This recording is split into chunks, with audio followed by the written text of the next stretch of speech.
broke my drill press. Let's see if we can fix it.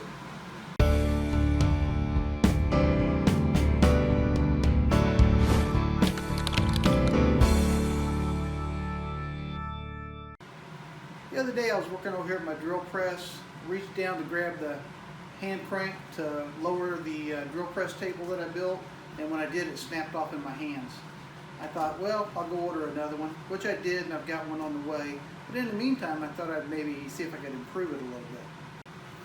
I had seen online where several people had built motorized drill press table lifts. Thought I would give it a shot. I like to do things simple, and I kept this one kind of simple.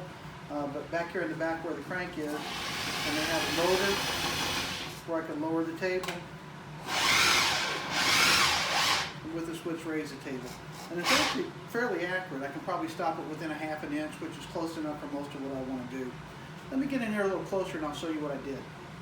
Like I said earlier, I like to keep things kind of simple. So rather than going out and trying to source a DC motor or even an AC motor for that fact, to do this, I just decided to use a corded hand drill. It's plenty powerful enough to raise and lower this table.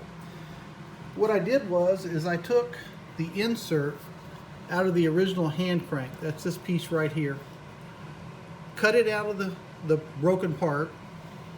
Took a 3/8 inch drive socket, welded it to this insert so I would have a place to put my 3/8 inch drive shaft into the corded drill, and then all I had to do was just build a box to hold it. Now in my case, because I do have this table, I was able just to mount this box to the bottom of the table, and of course that allows the drill and all this to move up and down with the table, so it's all freestanding. You could do this in other ways, but it's just what I found the easiest. I'll probably come back and clean this up a little bit. It's kind of rough looking right now. Put a cover over this. I might take this little section that I don't need right here off. But it's really very effective. You just switch the switch, reach back here, can lower it. You need to come up.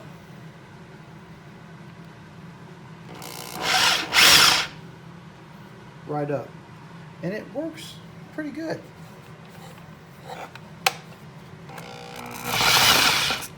Plenty of power to raise and lower this table.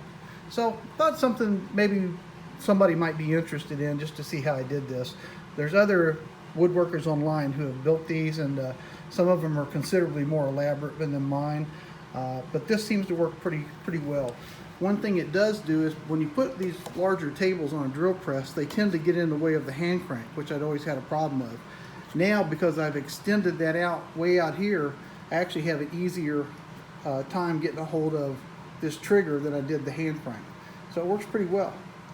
So if you're interested in making one of these, obviously you'd have to tear up your hand crank to get that insert out of it.